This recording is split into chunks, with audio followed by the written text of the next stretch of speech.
Hello, everybody, and welcome to another edition of Wrestlenomics Radio.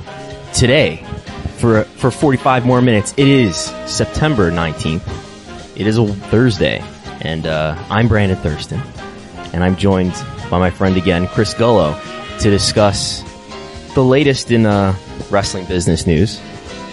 And we're joining you today because last night, NXT debuted on the USA Network. We're going to talk about a few other things too that have happened recently in the wrestling business. We're going to talk about maybe we'll get to some research that I've been doing lately, delve into the Excel spreadsheets. But Chris Gullo will give us the bullet points on NXT debuting on the USA Network last night. All right, first off, thanks for having me back on. It's not my third time on the show, so I'm really excited to be here, and yes. I'll get right into it, guys.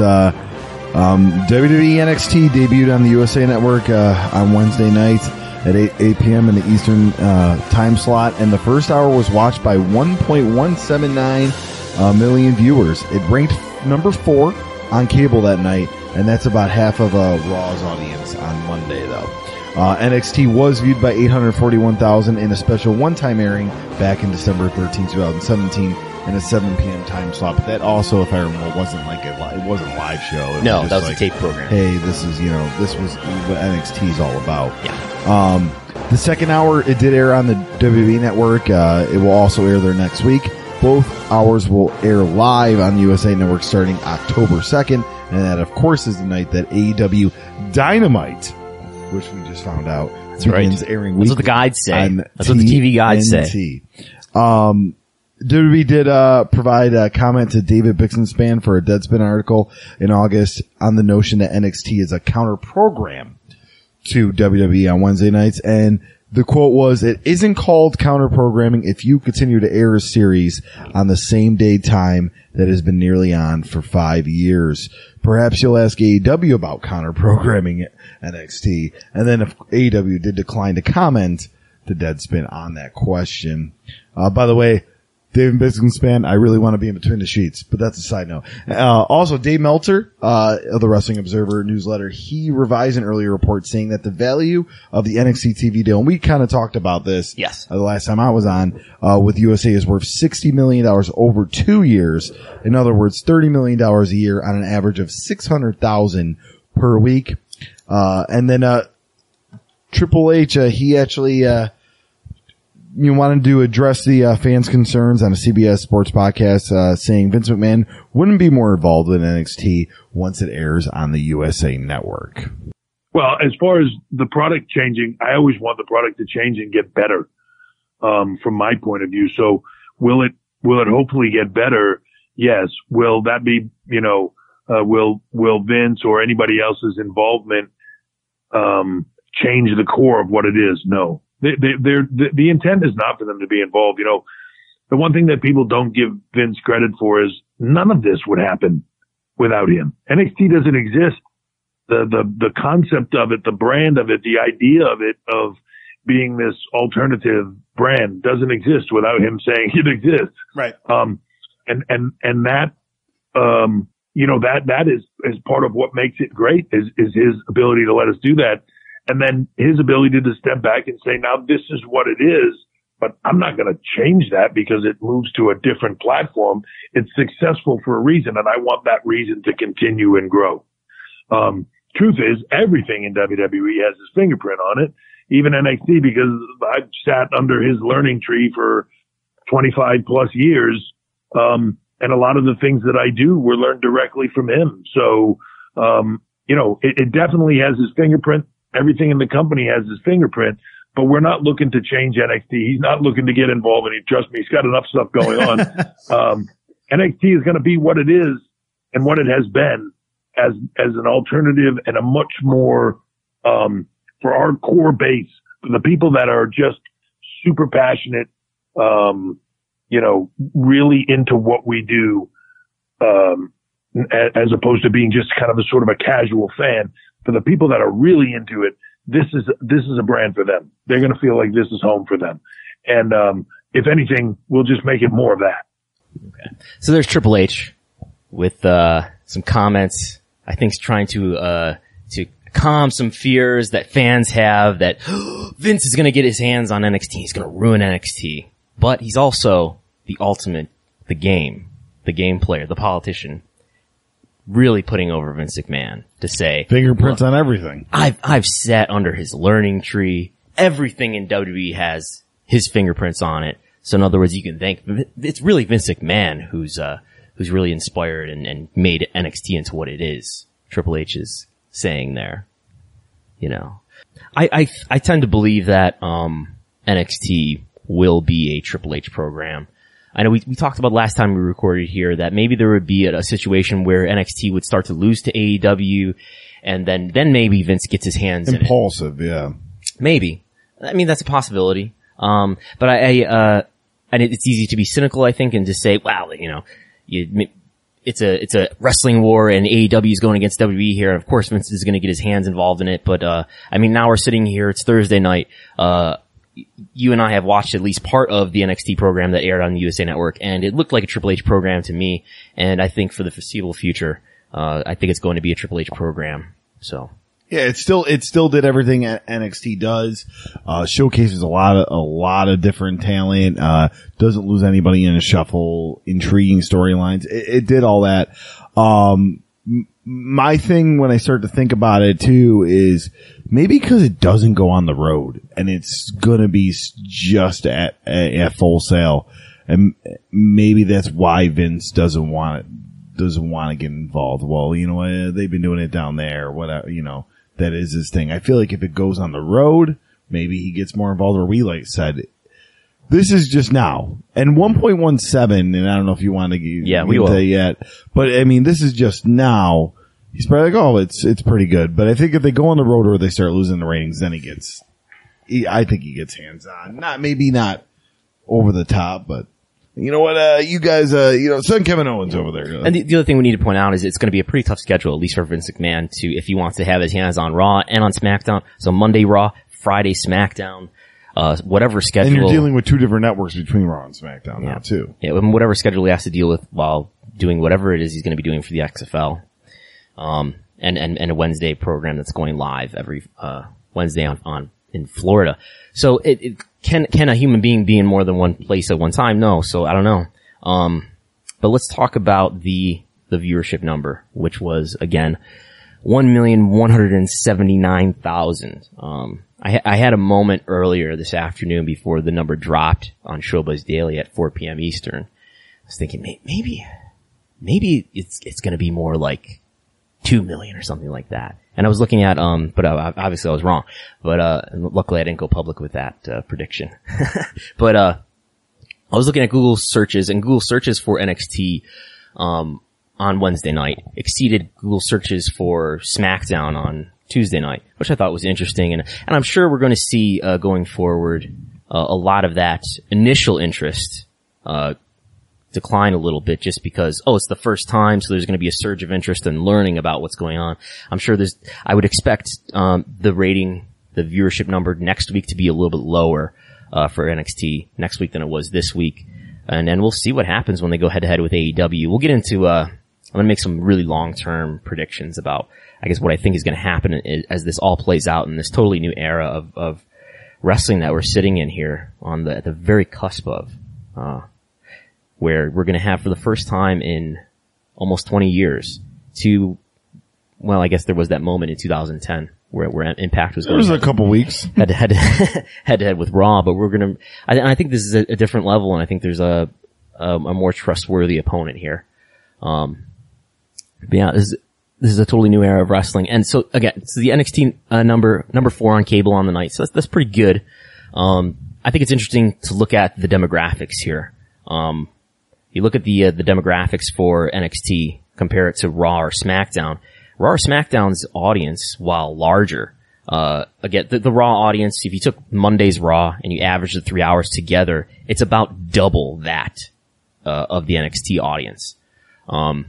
So about twice the audience is still watching Raw for the moment. And, but you look at the demographics, and the demographics for Raw are quite a bit older than the demographics that we saw for NXT.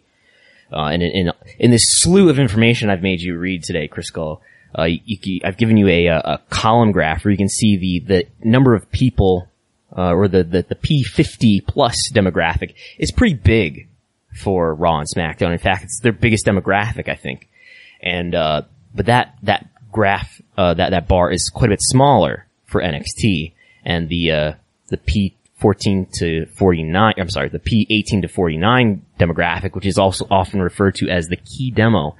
It's a demographic that advertisers really care about. And they were the number 2 on Wednesday night programs last night. I pulled up Show Buzz dailies because I was intrigued. Cool. Here's the funny thing, like, ratings wise, they're 4th, but people who actually watched, they're 3rd, but really right under Basketball Wives.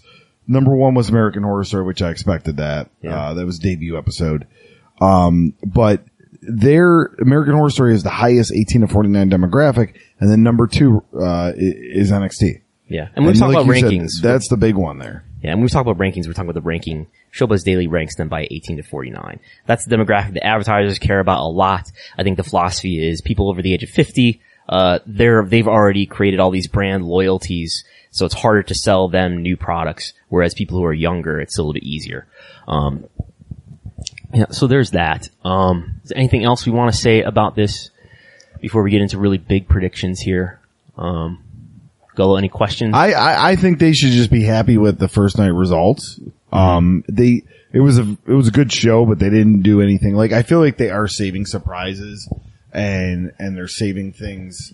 Like, if I'm not mistaken, I think they are doing Riddle and Killian Dane, or maybe they already had the match there, but I think they're saving something probably for in a couple weeks. I can't remember. Yeah, no, it's a Riddle and Dane did work, but. So here we sit. It is September, in October, the first week of October, SmackDown's gonna debut on Fox. SmackDown is being put over on NFL broadcasts right now. I haven't seen the commercial's kind of funny. I haven't seen it personally, I haven't seen personally that apparently there's NFL commentators who are putting over WWE right now during Sunday games, talking about how they're really excited about this, and apparently it sounds forced, allegedly. And have you seen the commercial? No. Austin, Flair, Rock, Yeah. Michael Cole, who has not been officially announced as the voice there. Most guys that aren't going to be weekly fixtures Right. on their program. And this is all part of what's basically been promised, at least to investors, to me as somebody who's following the quarterly reports. Vince McMahon is putting over the fact that Fox is going to really promote WWE. They're really going to try to get that number up for Fox on Fridays. Tougher night than Tuesday. You know, not as many people watch television on Friday as they do on Tuesday, but they're going to be on a big broadcast channel, Fox, something you can get over the air. They're going to be in more homes. So I think Meltzer has said 3 million would be the expectation for viewership. Wow, that's low for a cable. I mean, major broadcast network. And what's SmackDown doing right now? They're doing a little bit over 2 million on the USA Network on Tuesday. I'm really skeptical that SmackDown is going to do 3 million. Maybe they do 3 million the first time out on the first week of October, but I don't see this. I don't see the transition from USA Network to Fox being a huge boost. I think it'll be a single-digit % boost. Yeah, bigger homes, but still, I think the people who are watching SmackDown are probably watching it. I don't see a huge new audience being gathered from the fact that you're being talked about during NFL games or whatever promotion Fox is giving you. Lex Express is out there. They're doing a bus tour of some sort. So another example of how much Fox Sports is really getting invested in trying to promote SmackDown. Yeah. So we talk about that 18 to 49 demographic. That's why I like when I'm getting to come on here, because TV ratings and all that, I'm always intrigued by it. Friday nights are very tough for that demographic. And really honestly, the biggest thing of why it is mostly guys that age are going to want to go out on Friday nights, or they're going to high school. Like the South, high school football on Friday nights in the South is giant. Like, yeah. I don't think they realize how big that is. And that's a good chunk of your thing to, I mean, sure, I'm sure Fox on Demand's going to probably get more subscriptions. I'll guarantee that. But, and then, I mean, if you look, so and this is what they're going head to head. So they're doing, on their Friday, they're doing SmackDown. On NBC's Friday, they're doing The Blacklist and Dateline NBC. Mm-hmm. So programs that have very loyal audiences, but stuff that's not gonna, blow the world up. ABC on Fridays is doing American Housewife, which is now a new name. They're trying to put sitcoms on there, 2 that have not performed that well, and Fresh Off the Boat, and then 2020. And CBS on Friday nights, they're doing Hawaii Five-0 and Magnum PI, they've redone both those shows, and they're both at new nights, and then Blue Bloods with Tom Selleck, 10 to 11. We march backwards into the future. Yes. We view the present through a rear view mirror. And CW, Charmed and Dynasty. So they're going against a lot of reboots of shows. That's all pop culture these days, isn't it? But like, Friday is the slot where you just roll the dice. Mm-hmm. But the problem is there's a lot of money in this dice roll. This isn't a sitcom or a drama series you can cancel after 3 weeks. An average annual value of $205 million for SmackDown. Like, you can't cancel it after 3 weeks. So, like, I'm intrigued if it doesn't work out, they put them on a different night, or they just send them to FS1. I know it sounds crazy to think about, but like, yeah. Broadcast networks are very impatient. Very impatient. Like, being someone that's watched a lot, it's like, I've watched a lot of TV in the aspect of like, I have a media background, and when shows get canceled and stuff like that, and every year I like look into who got canceled, and cable networks get some of the best TV shows ever only lasted a season or 2, or not even a full season, because people get impatient. Broadcast networks, I should say. Cable networks, streaming networks are different. So the patience that Fox may have to keep this on Fox, or to maybe throw it back on FS1, that might happen maybe. Yeah. If they have awful ratings on a Friday night, if they're getting beat out by, they won't get beat out by the CW stuff, but if they're getting beat out by American Housewife, and they're getting, cause what they're putting in to have SmackDown is more than to put on American Housewife for ABC, or more to put on Hawaii Five-0 for freaking CBS. Like, those are scripted programs that are less DVR proof than live sports, which is kind of what WWE is. And those are, those are programs that are kind of built to, hey, hopefully we get the syndication and make some extra money. So, and like I said, and those aren't those network strongest programs, Mm-hmm. So, entertain me in some radical thought about the future of the wrestling business as we sit here at the dawn of the new TV season. Let's do some Socratic method here. What's the difference between NXT and main roster WWE? I think honestly in 2019, not much.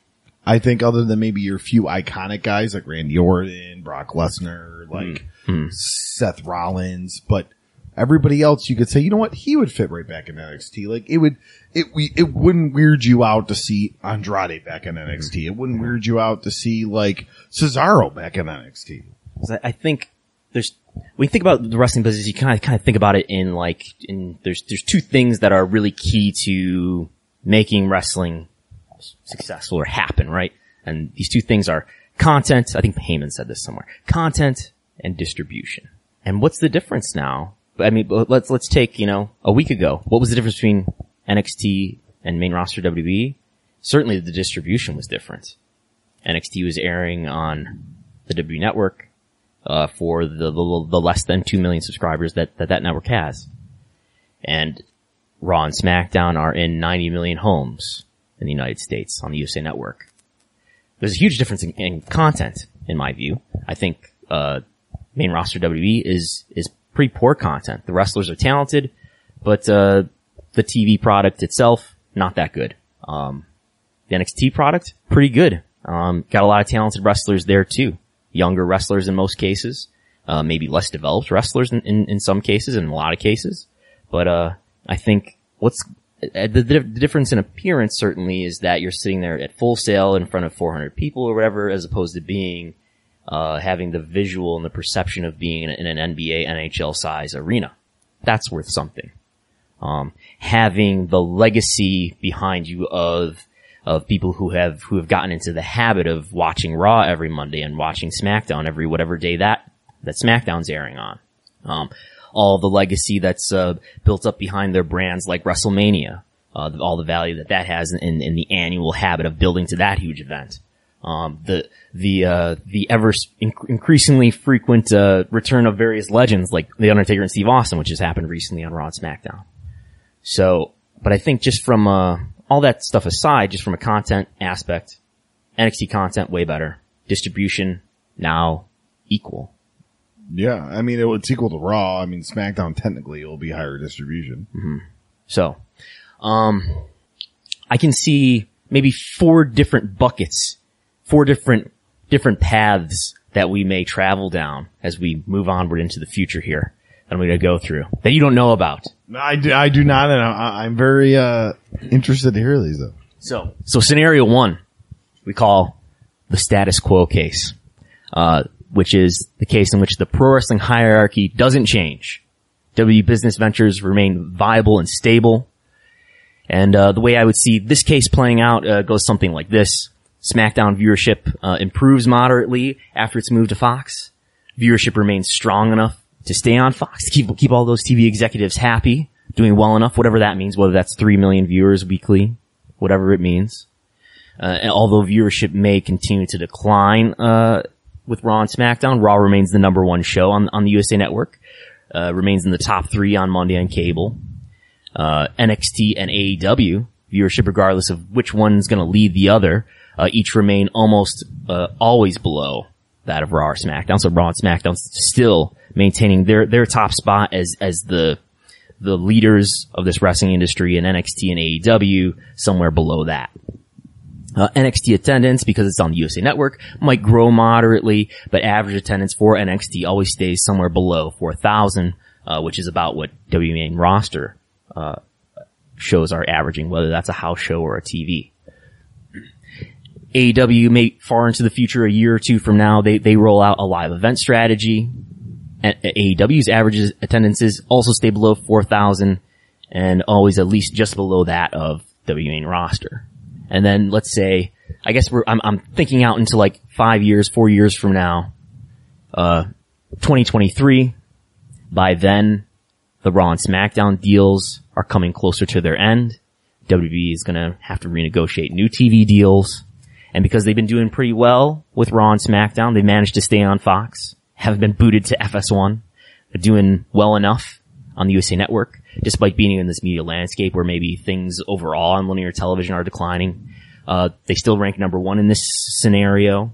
But by 2023, then WWE has to, renegotiate new US TV deals, and it maintains its value, at least, by a rate of 1x. Maybe an increase, but they at least don't get a TV deal that's worth less than the enormous TV deal that they have right now, where they're making, I believe the numbers are $205 million for SmackDown, $265 million for Raw on an average annual basis. So, that's status quo case. That's the boring case where nothing significantly changes. Raw and SmackDown lead the way. AEW and NXT are sort of these number 2 companies that are battling it out or whatever. But then we have a bull case for WWE overall, where things get even better for WWE. This is case number 2. We're counting here. There's going to be 4 total, remember. Case number 2, which is Raw and SmackDown remain strong. NXT is strengthened, and AEW doesn't do anything to damage WWE. So what happens here is NXT consistently beats AEW for viewership. So NXT is winning the Wednesday Night War consistently. The Fox promotion that they gave to SmackDown actually works and helps grow WWE's audience for SmackDown on Friday nights. Then let's say by mid-2020, NXT does about 1.4 million viewers, a little bit better. I wrote this a few weeks ago. Yeah. A little bit better than they're doing right now. And, which in a declining media landscape, that sounds pretty good, I think. SmackDown consistently does just over 3 million viewers. And, NXT increases its attendance as a result because it's on a better distribution platform. Raw viewership improves, let's say, to 2.7 million viewers. The average main roster North American attendance rises to 5,400. We're up to like 2014 levels here. And the tiered WWE network is a success. Average paid subs rise above 1.8 million subscribers and exceed 2 million, breaking the record on WrestleMania Day. This would be next year sometime in this scenario. 2023 new TV deals. They get better TV deals than they had last time, maybe a 2x. Market cap of WWE reaches $10 billion. Vince, they're at, I think we're at 5 or 6 billion in market cap right now. Vince McMahon becomes even richer than he already is. And then 2025, 2029, TV revenue would account for about 60% of company revenue. I think they're about 30% right now. So that's scenario number 2. Number 3, the bull case for NXT. This is where NXT surpasses Raw and SmackDown in prominence. AEW is at best competitive with NXT, but no more than that. Actually, not no more than that. But anyway, we'll get into it. Two additional hours of primetime WWE content contributes to additional declines, actually, in Raw and SmackDown. So because you've got and now a total of, what is this, 3 hours, 2 hours, 2 hours? That's like, what's 3 plus 2 plus 2, Gullo? 3 plus... This is a math podcast. You should know this. I'm testing you. It's 7. 7, yeah. So 7. So you've got even more content, and that kind of cannibalizes the content overall, at least cannibalizes Raw and SmackDown. So that in this case contributes to a further decline of Raw and SmackDown viewership. In late 2019, NXT beats or is competitive with AEW consistently for viewership. By the middle of next year to 2020, NXT viewership reaches 1.5 million. Man, I was right on here, wasn't I? Mid-2020, NXT attendance on national tour increases because they got greater content distribution. They're doing pretty well in viewership. So they're like introducing themselves to a newer audience because they're on the USA Network. They have a way more total available market than they did before. So they're gaining fans. NXT is becoming more popular. So due to NXT and maybe AEW becoming alternative products, Raw and SmackDown starts to underperform more. By late next year, in some demographics, NXT starts to beat Raw and maybe SmackDown. By mid-2021, NXT viewership beats Raw and SmackDown. We got more people watching. Again, this is all my fantasy scenarios here. NXT beats Raw and SmackDown. By mid-2021 as well, the average attendance for NXT on the national tour beats the main roster. The order has changed. So is that number 2? No, that was number 3. Okay, yep. Thank God. So we just got one more. This is the bear case for WWE. This is where Raw and SmackDown fall from prominence. Vince McMahon's effort to turn around the Wednesday Night War actually damages NXT, and AEW surpasses WWE in major metrics. So in this scenario, 2 additional hours of primetime WWE content contributes to the decline of Raw and SmackDown. That is, the existence of NXT being on the USA Network contributes to the decline of Raw and SmackDown because there's more content out there for WWE viewers to try to watch. By the middle of next year, AEW consistently beats NXT for viewership.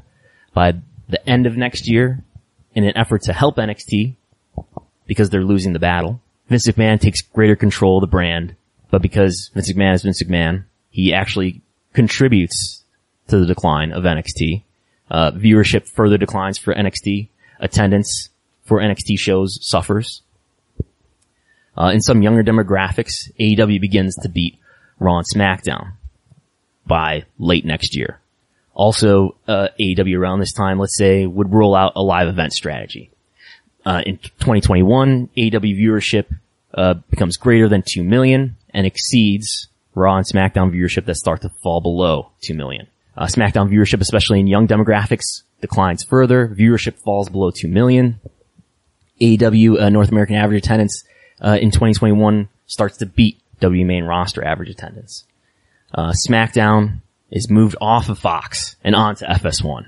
SmackDown viewership on FS1 falls below 1.5 million because now they're on a weaker station. That might be being generous. And then in 2023, when it's time to renegotiate those TV deals, WWE, their US TV deals are completed at a rate of maybe a half or a third of their current deals. And subsequently, the WWE market capital falls quite a bit. The stock price, that is, falls quite a bit. And then in this scenario, in the great beyond 2025, WWE is sold off to a major media company like Disney or something. So those are the cases. So which of those 4 do you think is the most likely?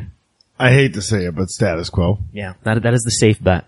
While you were doing that, I'm just, the TV ratings, I'm just so curious on those. So real quick side note. So I looked at the shows that Fox had last year in that time slot and how they performed.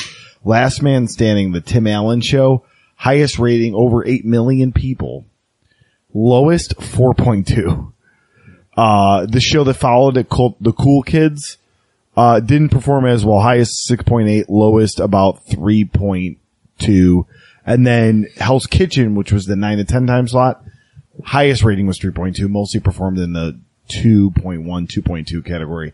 So I feel like if they do a 3 in the second hour, Fox is going to be happy because it's an improvement from last year, but they're going to have to put some really good numbers between 8 and 9 because you're talking a sitcom that only lasted one season that was absolutely awful called The Cool Kids. Mm-hmm. Lowest rating was a 3, but highest 6.8, and they mostly did average in the 4s and 5s. Okay. You're talking about viewership, millions of viewers. Millions of viewers.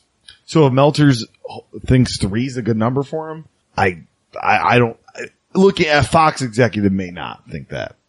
I got the impression that Meltzer was saying that based on something that he was told. He's probably average. I'm not saying he's like, but I'm just saying for him saying that, that doesn't make Fox happy. Basically, if the show, they may move him to 9 to, like, see, they can't even, because of 10 o'clock news. They couldn't even do 9 to 11.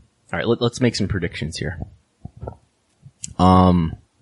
December 2019.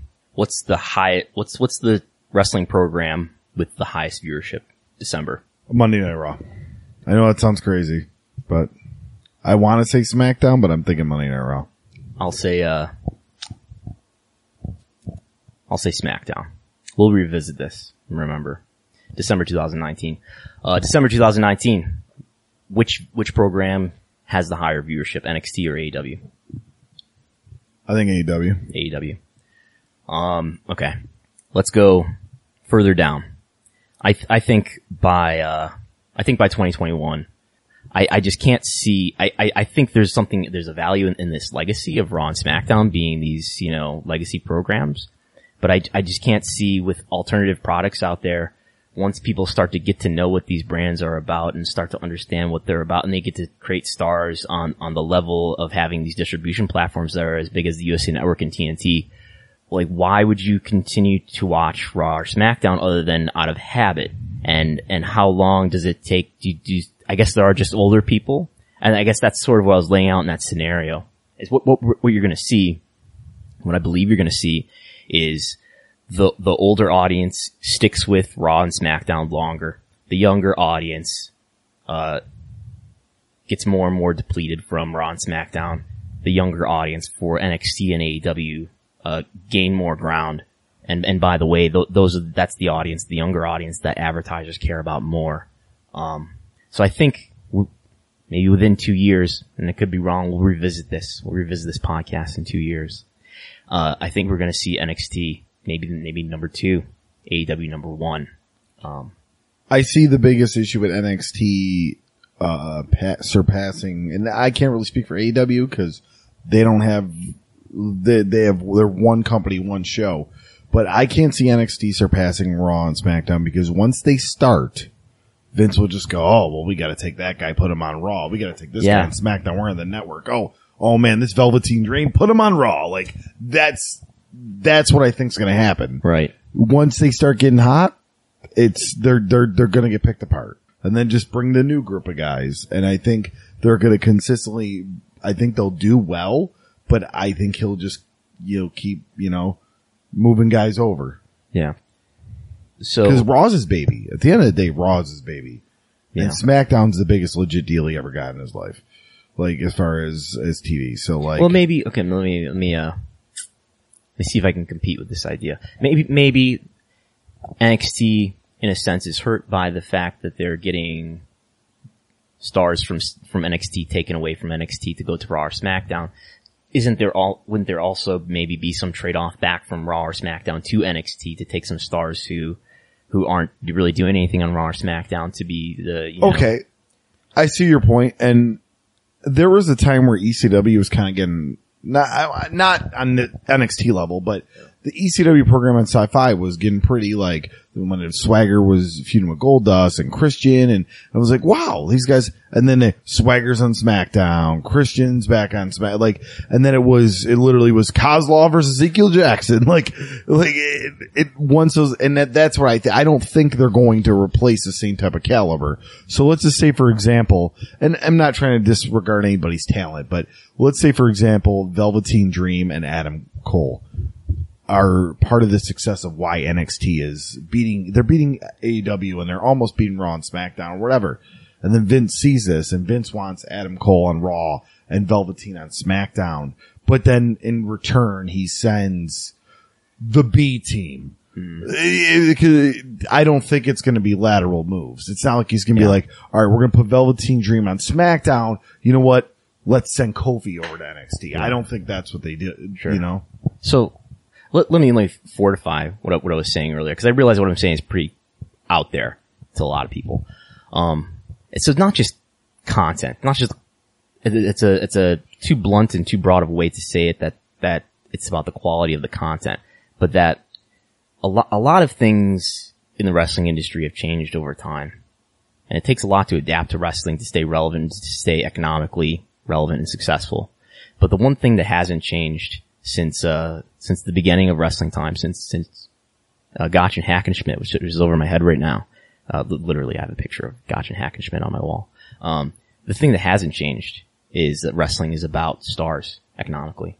It's always been built around stars, whether that was Gotch and Hackenschmidt, whether that was Jim Londos, whether it was Lou Thez or Buddy Rogers or Bruno Sammartino, or Antonio Inoki or Giant Baba, or Hulk Hogan, or Steve Austin, The Rock, or John Cena. Wrestling has always been built around and has experienced its booms because of stars. And if you've got a product that has distribution that towers above everybody else, but you've got no stars, you can last for a while.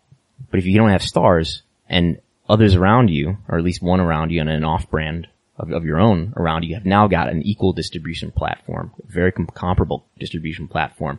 You can't create stars, they can. I just don't see how you survive in that environment. And when I say survive, I'm not saying that W is going to go out of business. I'm just saying here's a variable. I'm just talking about the popularity of the brands. You never know when Vince is going to die. Yeah. If Vince dies, the idea is that Triple H takes over creative for both those programs. I mean, you're talking 2024, 2025. I hate to sound morbid, but in the back of my head, I'm like, is Vince going to be around in 2000? Vince is going to live forever. So 2021, what's the most viewed wrestling program? I predict AEW. In 2021? Wow. I just can't, I think it's Raw. I just think it just doesn't change. Okay. Status quo. Status quo for Chris Gullo. He doesn't want to be adventurous. I'm not saying it'd be great if we're in a world where this company topples, you know what I mean? But it's a different animal than it was in the 90s. You know, say what you want with the WWE product now, but people forget how bad it was in 94 and 95. Chris Gullo is standing in my living room like he's doing a stand-up comedy Well, act. no, I'm just, I get very antsy. Oh, that's good. I get very antsy, you know? All right. Anything else to say? I think I've had my fill about NXT. Anything else you want to add to that? It's just an exciting time. Like, yeah, it is. You know, and I think we'll get into a little bit later about other wrestling programs, but, you know, Mondays, Wednesdays, and Fridays as far as are pretty packed. And then you also got Beyond on Thursdays. Like, so it's going to be, yes. You saw that little chart, that little live wrestling chart. That was pretty cool. Did you see the live wrestling graphic that was put out? The one that IWTV put out? Was it IWTV that put it out? Yeah. I think so. And it showed like Raw and NXT, AEW, Beyond. And uncharted territory. Yeah. Which I'll be. I think I'm appearing on. You're part of the Wrestling Wars. We got a smaller distribution platform, but yes. All right. Chris Gullo, our newsman. Anthem. Right. Anthem has acquired AXS. Yeah, and the last time I was on here, I was like, wow, they're going to try to buy a network just to get their TV show on a bigger platform. And that is exactly what happened. On September 9th, Anthem announced that it acquired a majority interest in HDNet. That is the parent company of AXS TV, a U.S. broadcaster for New Japan Pro Wrestling, where it currently airs on Saturday nights at 9 p.m. Eastern, with WOW Women's Wrestling as New Japan's lead-in at 8 o'clock. Anthem also required HDNet movies as part of the deal. According to the press release, former owners Mark Cuban and AEG will continue to participate as equity partners, and joining as an investor is entertainer, producer, and businessman Steve Harvey, who will also enter a strategic agreement for content development and promotion of Anthem's portfolio of channels. Steve Harvey, this is the Family Feud guy. This Family Feud guy. This is the guy that messed up the Miss America pageant. Oh, did he? Yeah, he said the wrong thing. He's also famous from GIFs for you younger listeners out there. Yes. Who don't watch linear TV. But Steve Harvey Global will have a seat on the board of directors of Anthem. So Steve Harvey's going to book Impact? So no, I'm being a jerk. No, I know you are, but you know how wrestling has been networking. Let's say a wrestler's have been friends with Steve Harvey for a while, and boom, he's on Impact. Yeah. Impact Wrestling will move from the Pursuit channel to AXS soon after the Bound for Glory pay-per-view on October 20th. And I heard reports that they're trying to even make that sooner, but all the logistics. The Wrap reported that 40 people were laid off at AXS within hours of the sale due to redundancies. Adam Swift, who did work as a legal counsel at AXS and executive producer for its New Japan Pro Wrestling show, announced his termination on Twitter. Impact currently airs on Friday nights at Pursuit, with SmackDown moving to Friday. Impact may move to a different night when it starts on AXS. No announcement yet. And multiple news sources report that New Japan's deal with AXS runs until January 2021. Yeah. So I did a little bit of research here to think about how many homes are each of these networks in that Impact has aired on over the years. And of course, they were on Spike TV from 2005 to 2014. These are current numbers. I know they were probably higher, these number of homes that I'm going to go through. They were probably higher at the time that Impact was on them, but just to give you some sense of an idea of the size of the channels and the prominence of the channels that Impact has aired on over the years. 2005, 2014, they were on Spike, which is now called Paramount, 80 million homes. That's about as big as it gets these days. Maybe USA Network, almost 90 million.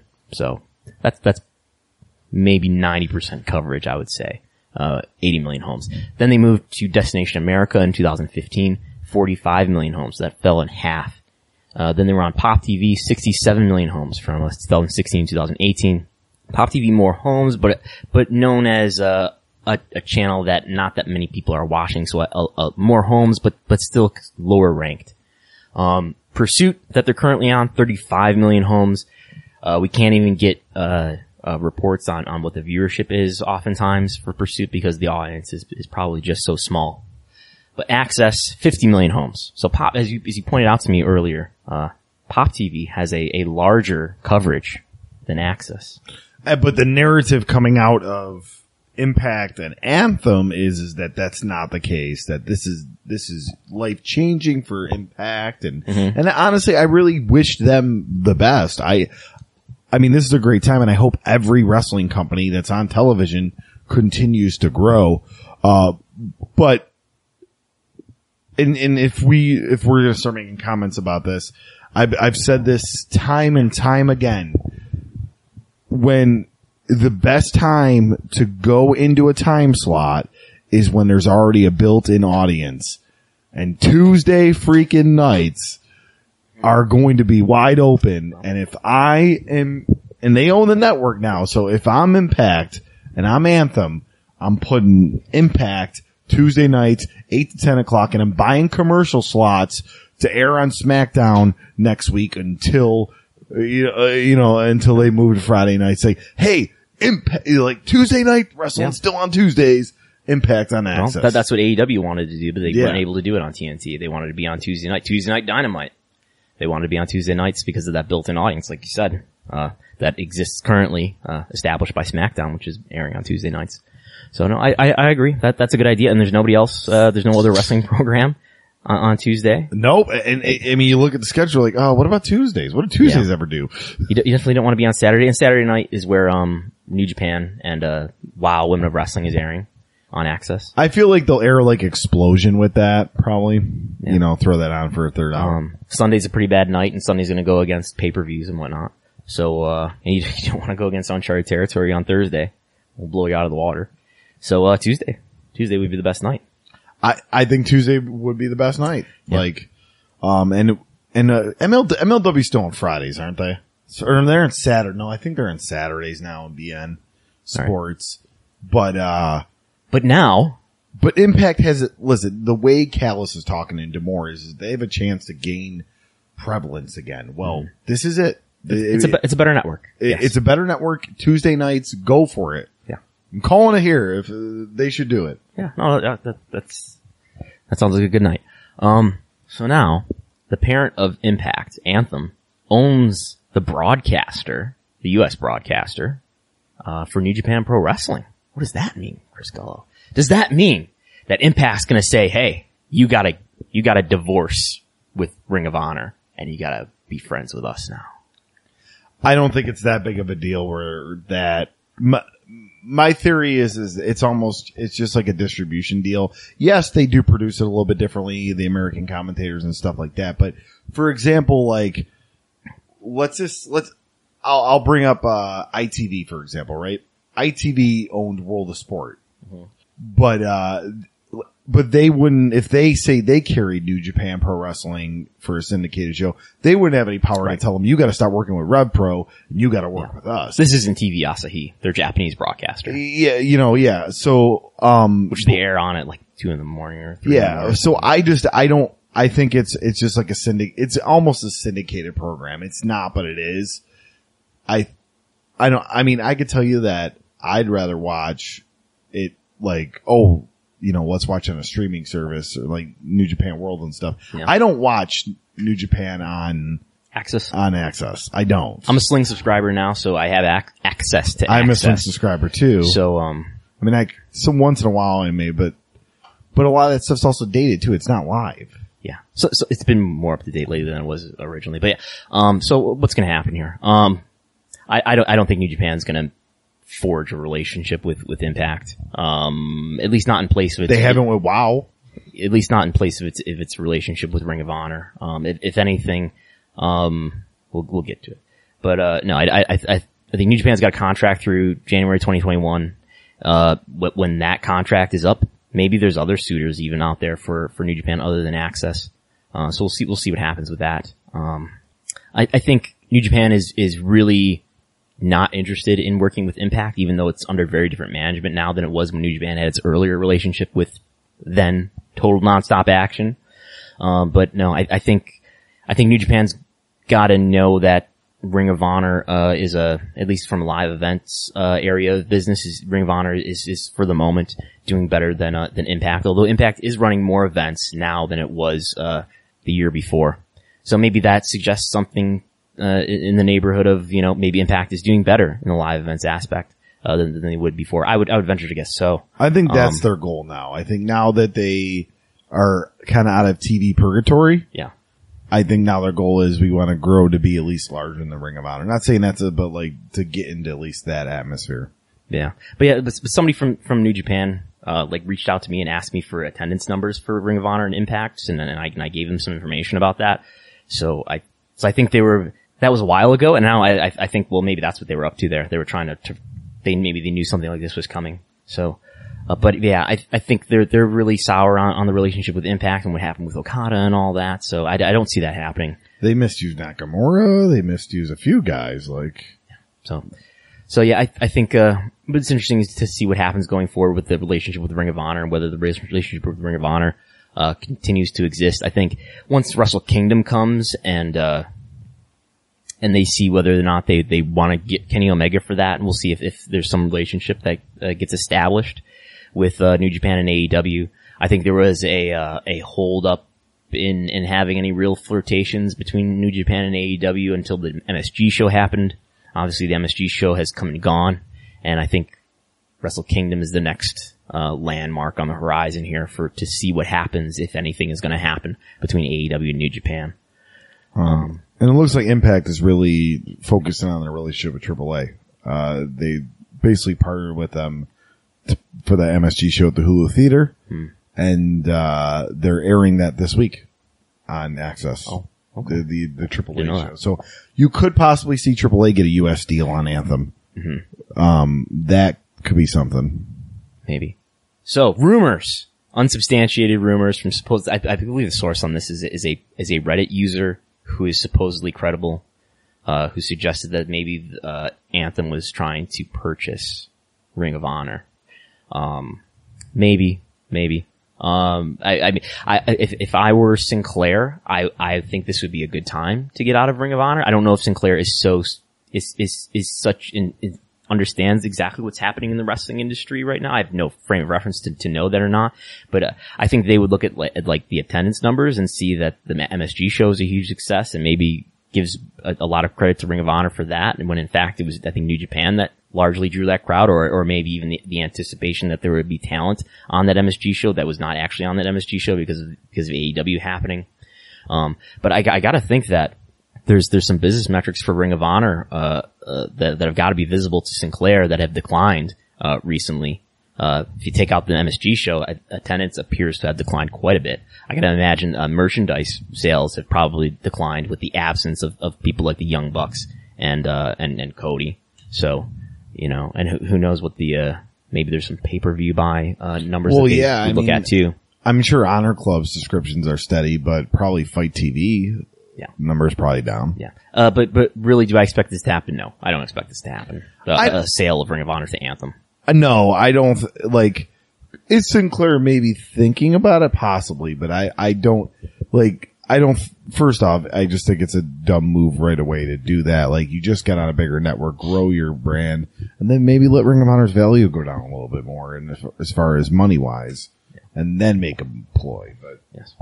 So, anything else to add to that? Impact going to, AXS? No, I mean, like I said, I am happy for them, and if they can get on Tuesday nights and kind of create some of that magic from the mid to late 2000s. Tell me about AB5. All right. Let's talk California state politics. California state politics. California Governor Gavin Newsom signed AB5 into law on Wednesday. The law is aimed at app-based tech companies like Uber, Lyft, and DoorDash that allegedly misclassify independent contractors as employees. Some industries like real estate, commercial fishing, and cosmetology services have exemptions under the new law, which goes into effect on January 1st. Mm-hmm. Uber, though, they said they do not plan to reclassify their drivers as employees after the bill goes into effect. What does any of that have to do with pro wrestling, Chris Gullo? Well, because pro wrestler employees are classified as independent contractors, even though they cannot work for anybody else. As my former co-host Chris Carrington would point out, that is not the issue necessarily. The issue is a number of other factors in which the business that employs you or contracts you exudes control over the worker. It's about the control with maybe exclusivity being one factor among many. And you don't qualify for benefits. Yes. So there's a Mookie that lives in my head and yells certain things like this at me. So, but yeah, so this could affect the speculation is that this could affect WWE and maybe AEW that are going to want to run in California. Obviously, WWE runs in California, I'm sure, multiple times every year, whether it's Los Angeles or other cities that they run. When I do my research are escaping me, but they run a number of cities: Ontario, California, a number of cities in Fresno, they do, yeah. San Jose, San Francisco, all that stuff. Oh, yeah. San Jose is a big market for them, man. Yeah. So anyway, I actually tried to read this bill text, and I got a few other things out of it, in that there's other types of services that'll have exemptions, like medical physicians, surgeons, dentists, marketing workers, travel agents, human resources people, graphic designers, grant writists, fine artists, accountants maybe. Sounded like some of this language was referring to accountants, photographers, freelance writers, but no more than, so if you're a freelance writer, you're not a freelance writer in California if you're producing more than 35 pieces of content. So to all you wrestling writers out there. So is this business based in California? I don't know. Or I'm gonna Yep. Isn't technically the Observer based in California? Yes. Yeah, so. Interesting. So, I don't know. Well, it might be an Alvarez thing, so maybe that's Washington State. I don't know. Well, anyway, and also built-in exemptions in this bill, repo men. I'm not kidding. So yeah. So I'm not a lawyer. I'm not a legal expert. I know there have been people who've been tweeting a little bit at the Wrestlenomics account asking about this. So I'm following the story. But I would suggest that you're listening to this podcast right now on the Voices of Wrestling Podcast Network. There's another podcast within this network called Everything Elite, which is a podcast dedicated to news and events for AEW. And one of the hosts, Aaron Bentley, is a lawyer who's I believe very familiar with labor issues. And they had a good discussion within about the first 20 minutes of their most recent episode. Where they seem to know what they're talking about, and they do seem to think this is going to affect WWE, possibly AEW, although AEW has more people who actually are considered employees, because obviously they have Cody, the Bucks, Kenny, and even Jericho, I believe, who are actually employees. They are not independent contractors. And like, I know like Remsburg, yes, and there's a few others that are also have office jobs as well. Yeah. So they were speculating that, well, maybe AEW could put on a show with a lot of their people who are employees, and I don't know, and maybe use some other genuine independent contractors. I don't know. We'll see. I don't have a ton to add to this. I don't want to get too speculative because this requires some legal expertise that I don't have. But I wonder if it could just get lobbyists an exemption too. You know what I mean? Because the WWE's defense could be, well, we're not based in your state. We come to your state, I don't know, 8 times a year. We're here for 2 days. We bring what I'm hearing though is that that's not going to be enough. We're like an Uber employee works every day in that state. Yeah. You know, so, I mean, it may not be enough, but WWE, their entire roster are independent contractors, except for one man. That is the Game. That is the man who sat under the learning tree for 25 years. That's right. But Triple H is an executive vice president of WWE and an occasional wrestler. But yeah, all the rest are independent contractors. Did you read my article from, I think, April, where I calculated aggressively how much money WWE would lose, or how much money it would cost WWE to convert all of their independent contracted wrestlers, performers to employee status? I did not. Shame on you, Chris Gullo. I'm sorry. The answer is, $28 million. That's probably way too high, but less than $28 million, WWE could readily afford that, especially in light of their enormous TV deals that are about to go into effect October 1st. WWE can absolutely afford to convert all of their wrestlers to employees. So. Yeah, maybe. And it's the thing, California, if they do it, New York probably follows. States are very similarly built legal-wise as far as laws and everything, so. Mm-hmm. Yep. So, that's all I have to say about that. Yeah, I mean, I'm not a legal expert by no means. No. So, I can't really go into much detail as far as really what can be done. But yeah, I mean, wrestling's changing with all this content and all these opportunities. And now it also may mean benefits and full-time employee status. Yeah. Good time to be a wrestler. So let's run through some research I've been doing lately.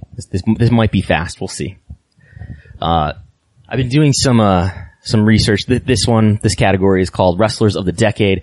I also, there's the Hall of Fame, Observer Hall of Fame. Do you know about the Observer Hall of Fame? Okay. Yeah. Okay, oh yeah. Okay. Very familiar. Did you know I'm a voter in the Observer Hall of Fame? You're what? I'm a voter? Yeah. So I got my ballot. I didn't vote last year, but I voted like the year prior. So I might vote, I know Voices of Wrestling is going to do some sort of, maybe do some podcasts or some sort of coverage of the Observer, Hall of Fame candidates. But, sort of related to that, but not necessarily because of that, but I was doing some research, looking at, we're coming up on the end of the decade. We're coming up on the end of the 2010s, or whatever this decade is called, the second decade of the 21st century.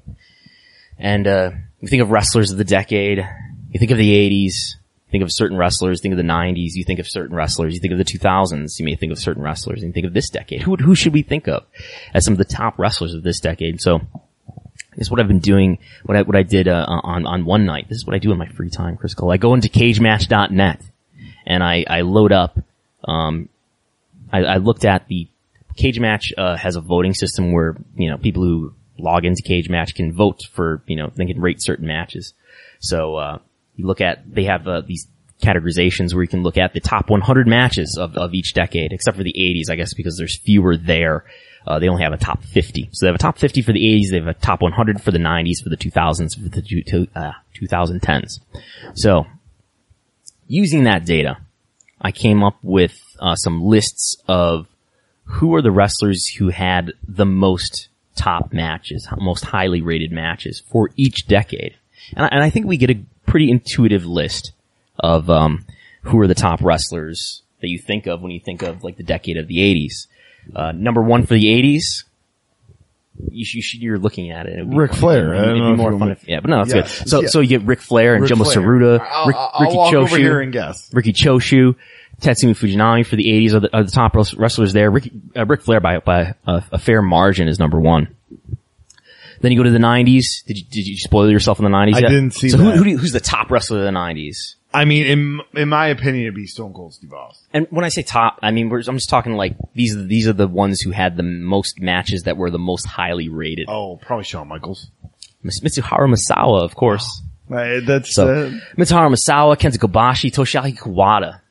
Those are and Eric Kurosawa. Those are the top four, followed by Bret Hart, Manami Toyota, Steve Williams, Jun Akiyama, Jumbo Tsuruta even gets in there in the 90s. Not even close to Shawn Michaels. So, in the decade of the 2000s, who did you think would be ranked number one?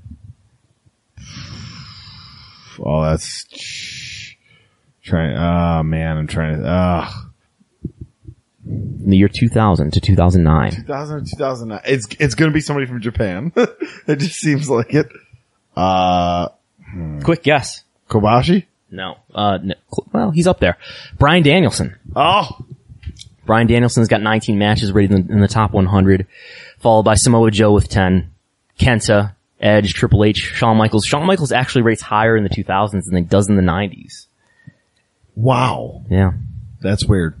Maybe. If you think about it, I think because we were younger, I feel like we think of, we're almost the same age. But I think we think of the 90s as somehow lasting longer. As you get older, time passes by more quickly. It seems like a longer period, yeah. So in a lot of, I'm not, I know this is all about taste, and we're just talking about match quality here, but like, in a lot of ways, I think his later run was longer, and there's more matches that are rated higher. He's got how many matches here in the top 100 for the 2000s? 8.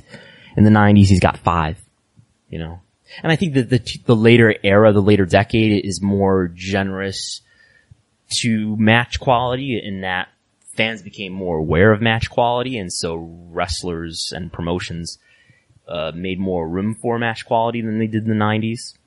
Yeah, and you got the Taker matches. Yep, and get the Flair match at WrestleMania. Yeah, so there's the Jericho right ladder match. Yeah. I think even him and like Triple H, there's a big last man standing match that's always highly rated. I don't even know if that's in here, but I collected the data. I just copied and pasted it and sorted it, and it was delightful to do. But anyway, the 2010s, the current decade, we've only got about 3 months left of it. The top Okada. Yeah. You're that sure about that, huh? Is Omega in the top 3 too? Yes. Who's number 2?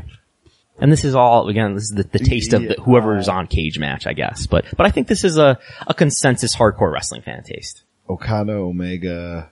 Is Danielson also on that list too? No, who is it? Doesn't touch it because he's in WWE for this entire time. Oh yeah, that's it. I think he had like one match that made the list for 2000 for the 10s. So we got Okada, Tanahashi. Tanahashi. Yeah, we got Okada with 24, Tanahashi with 19, Kenny Omega with 16, Kota Ibushi with 13, Big Tom, Tomohiro Ishii with 12, Tetsuya Naito, Shinsuke Nakamura, Will Ospreay, Walter, Sami Zayn / El Generico, Minoru Suzuki, Seth Rollins, AJ Styles, Shingo Takagi, Johnny Gargano, Kushida, Kyle O'Reilly, and then each of the Young Bucks. So yeah. And then what I did controversially is I added everybody's numbers up. I only took the top 50 for each decade because the 80s only have a 50, the others have a 100. Okay, yeah. So I balanced that. So I just said, so let's count up the number of top 50 matches that you have. The number one wrestler for the last 4 decades. Who is it? Is it Masawa? He's number 2. Flair. He's number 3. Okada? He's number 4. I'm missing number 1. You're missing number 1. Oh, who are the other number ones? You got one more guess, then I'm just going to start telling you it. I'm trying to think of who the other number 1 was. Crap. The number 1 so far were Flair, Masawa, Danielson, Okada. Danielson. He's way down there. Really? Looks like number 8 so or so. the number 1... Kenta Kobashi, number 1 he's got 26 matches that rank in the top 50 across the decades. Followed narrowly by Masawa with 25. Then there's a big gap. Ric Flair with 15. That doesn't make sense. The Michaels match isn't in there, I guess. All right. Okada and Tanahashi both with 13. Toshiaki Kawada, Kenny Omega, Bryan Danielson, Akira Taue, Jumbo Tsuruta, Kota Ibushi, Tomohiro Ishii, AJ Styles, Shawn Michaels, Jun Akiyama, Bret Hart, Riki Choshu, Tetsuya Naito, and Kenta. So I find like there's no Benoit, there's no Guerrero, like they had amazing, Mysterio, but not even touching that list. Yep. But it's whatever. Angle. It's a matter of But taste. it's WWE, you know what I mean? Yeah. So the Observer ballots are out. Kota Ibushi is on the ballot. Naito is on the ballot. Kenny Omega is on the ballot. I've got a draft of an email ready that I'm gonna send eventually to Meltzer about. I think it's just absurd that we vote for candidates who are one of the qualifiers is you have to be 35. I think that number should be like 45. Yeah, because these guys are very active. All 3 of those. I think it's totally absurd. No other Hall of Fame that I know of do they vote for consider candidates while they're in such active primes of their careers. It'd be like voting for NFL players while they're in the primes of their careers. I think it's ridiculous. But yeah. Yeah. I haven't spent a ton of time thinking about who I'm going to vote for. In the past, I think I voted for Danielson, who is now in, I think. I voted for only a very few number of people. I think I've voted for Junkyard Dog in the past, so I may vote for him again. But wasn't Danielson's year he went in, wasn't it the year he was inactive anyways? Maybe. I think so. And anyway, that's that set of research.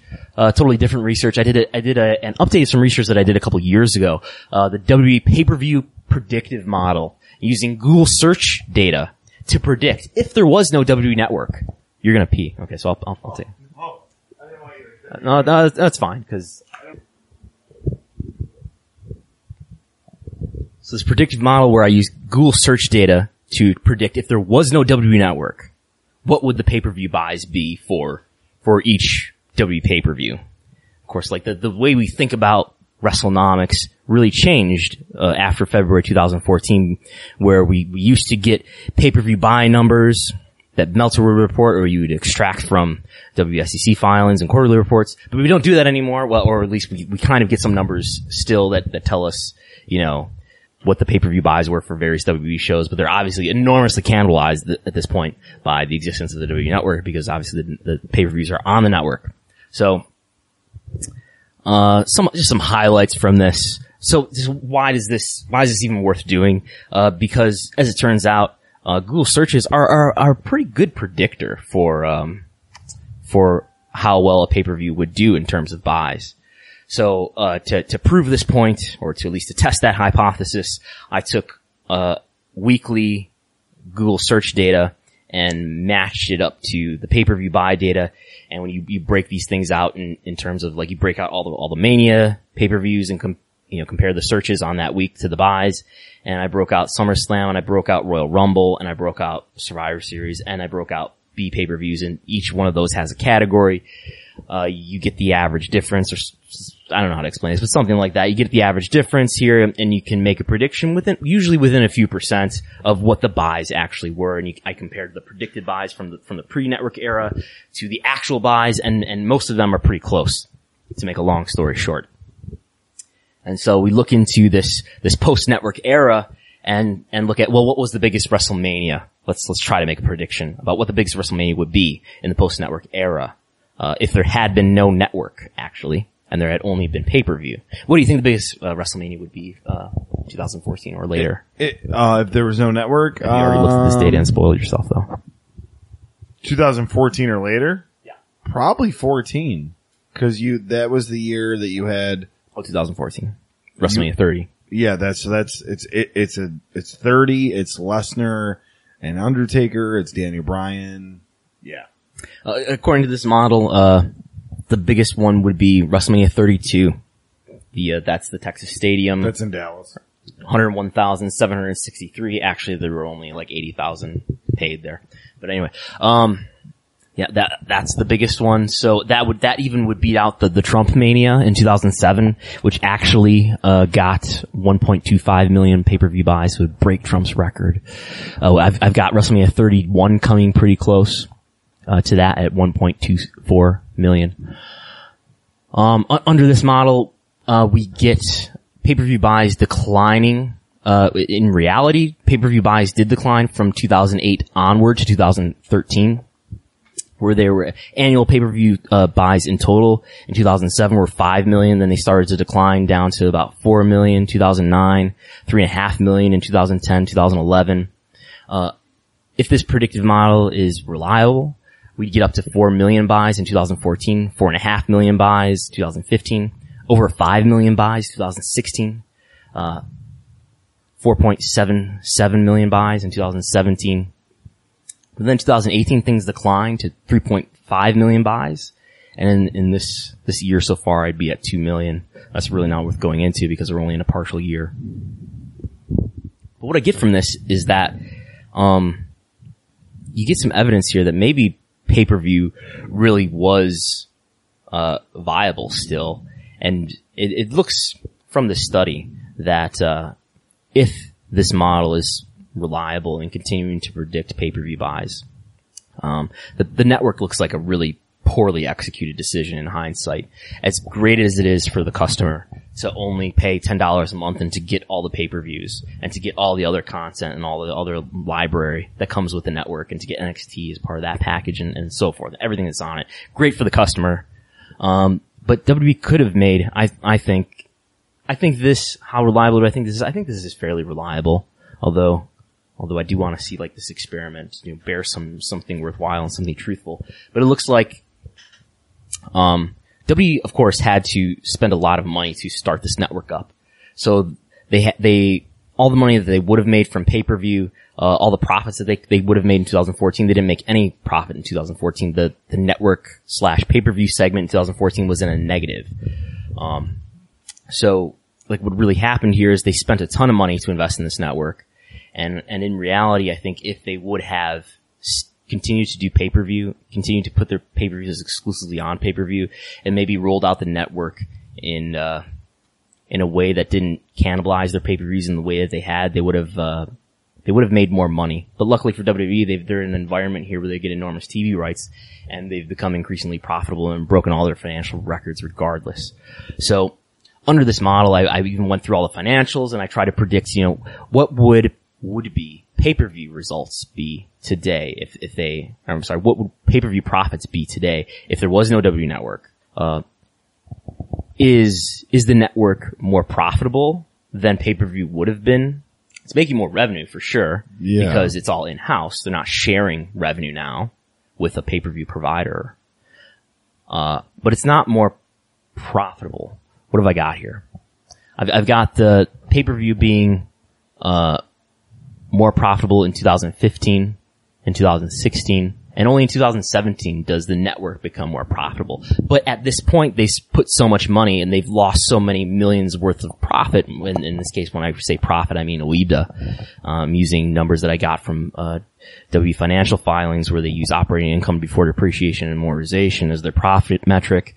In 2018, all the numbers aren't really available, so what I've got is, 40 million in predicted OIBDA versus 47 million in what I surmise was what they made in terms of profit from network plus pay-per-view. So 17 and 18, yes, the network would be more profitable than pay-per-view, but by then you've dumped so many profits into starting up this network that I do the math and see at what point does the network actually start to become worth the opportunity cost that they put into it by starting it when and in the way that they started it.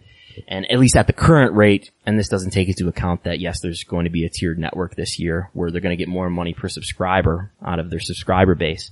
But when at the current rate, would the network become worth it?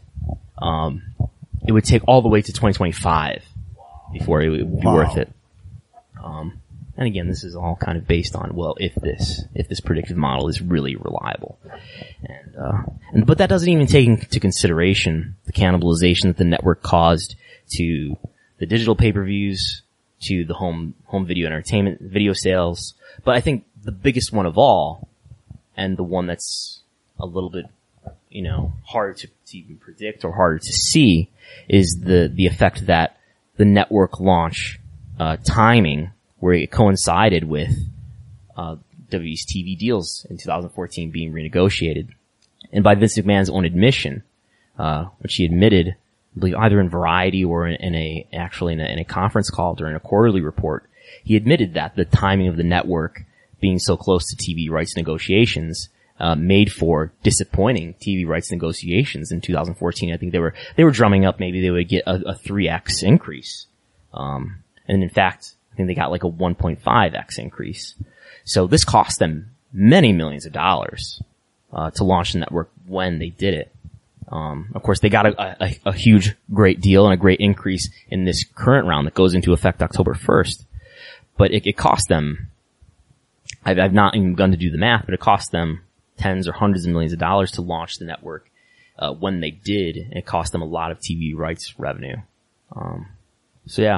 In hindsight, W Network is great for customers, bad for WWE, but overall WWE is fine because they find themselves in this very beneficial media environment where live sports has become so valuable that it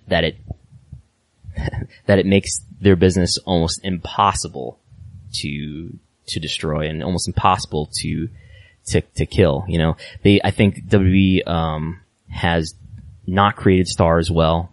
I think they've turned a lot of people off. I think they've lost a lot of customers, that is fans. At the same time, they've built a lot of business-to-business relationships that have become increasingly valuable.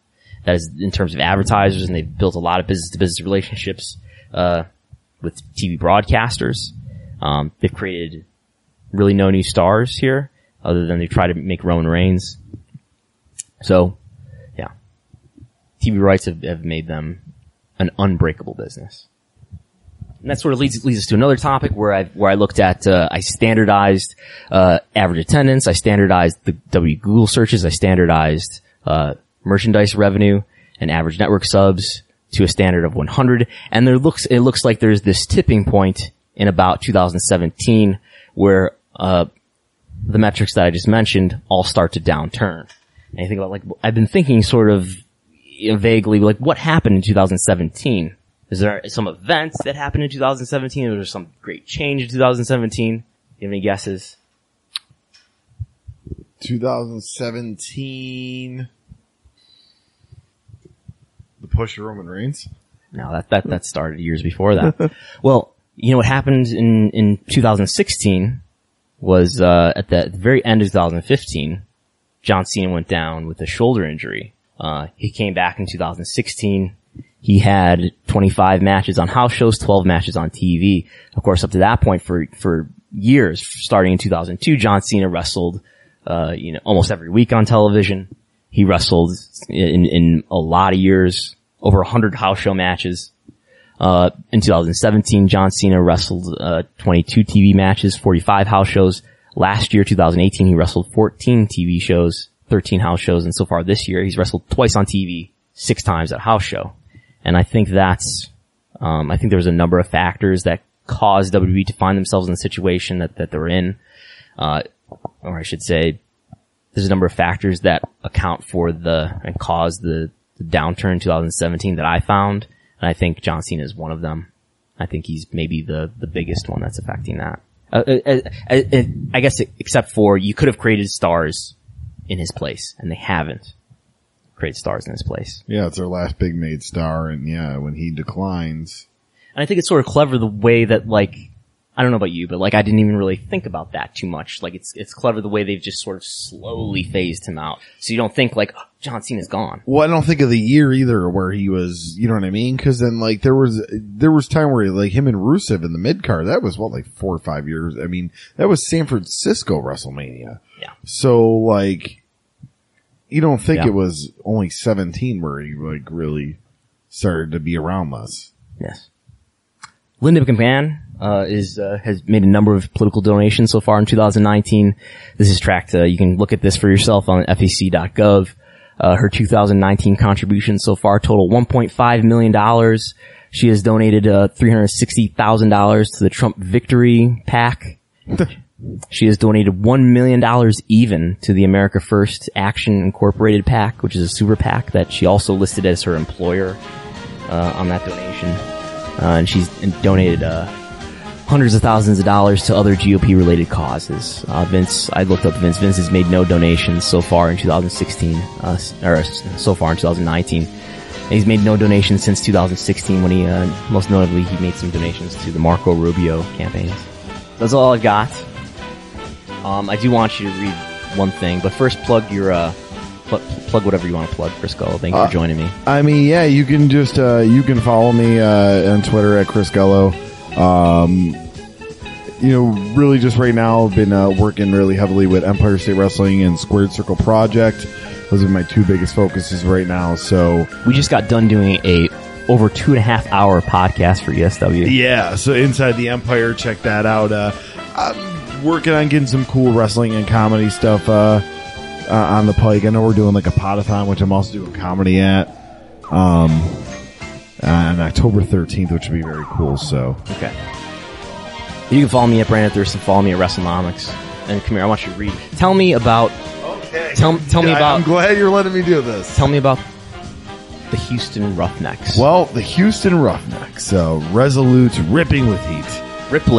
Rippling with heat. So, railing against fatigue. Unceasing and often unseen, they labor deep in the trenches.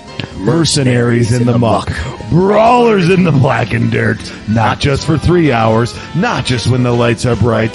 These are the scratching, grinding, never-bending few. The Houston Roughnecks, going to work for you.